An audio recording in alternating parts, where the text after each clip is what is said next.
so now let's take just a minute to look at motion on a general curve, because we looked at lines and we looked at circles, which are, let's face it, are both very important geometric shapes for us. But what if it's just any position equation? So we have a position equation, t plus 3 t squared 2t cubed, which is graphed here. We're going to find the velocity, acceleration, and speed at t equals 1 second. Sketch the velocity and acceleration vectors. Okay, so I'm going to start off with finding my velocity. Oh, actually, I'm going to do that in green. All right, so the velocity vector would be the derivative of position, of course. We learned that in Calc 1. So that would be the derivative of t plus 3, which is 1, 2t, 6t squared. All right, so this is the velocity vector at any t, right? Acceleration is the derivative of velocity, which would be 0 to 12t. And again, this is at any t values. Okay, but we want the velocity, acceleration, speed, and all that good stuff at t equals 1 second. So let's start with, where is that positioned? What is the position at 1 second? That would be r of 1, which is 4, 1, 2. So 4, 1, 2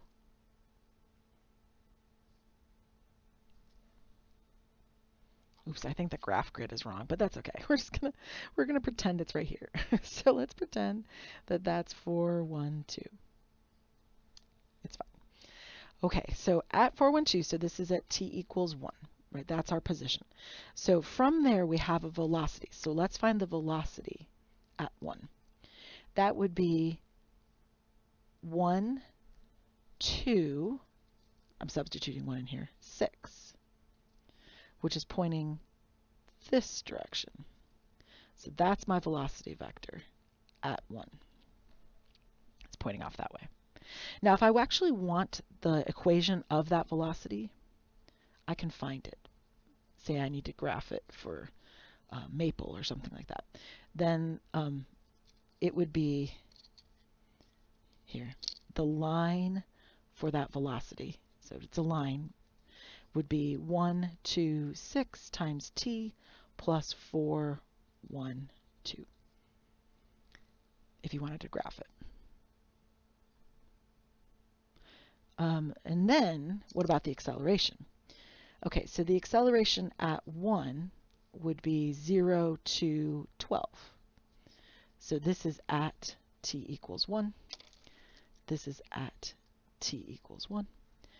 Now, if I want to graph the equation of the line, so the vector is kind of doing this, right? So there's the acceleration. And I'll show you in maple in just a second. But if I want the equation so that you could graph it in maple, the vector for the direction is free. So that doesn't help you. So what you have to do is the line for the acceleration would be this direction, so 0 to 12 times t, plus again the 0.412, because it's not, they're both shooting off from that point. Okay, so the velocity is right here, the acceleration's right here, so that's what we're specifically asked for. The position's right there. I still have to find the speed, which I can do in a minute. Well, actually I can do it right now. Let's do speed before I go show you these graphs. So the speed is the magnitude of the velocity. So I want the magnitude of v of 1.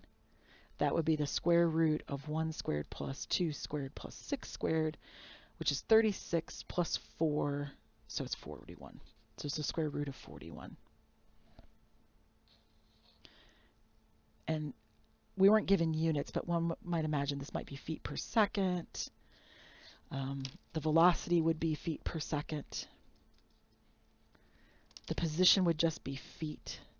And the acceleration would be feet per second squared.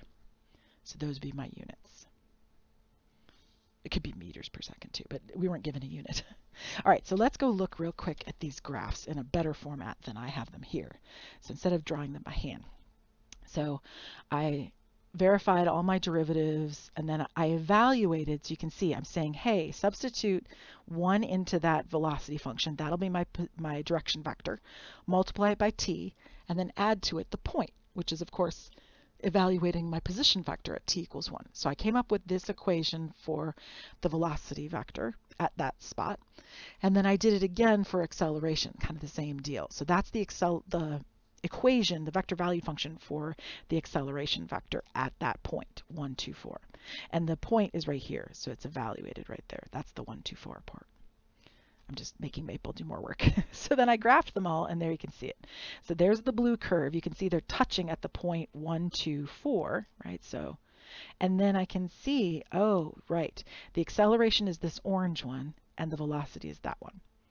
Now, what's the geometric relationship? Well, the geometric relationship is that the velocity, because of its nature, right, velocity always points in the direction of motion.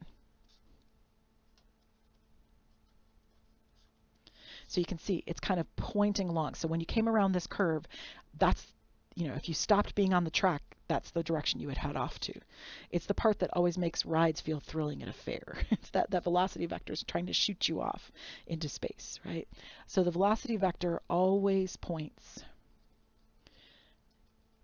in the direction of motion.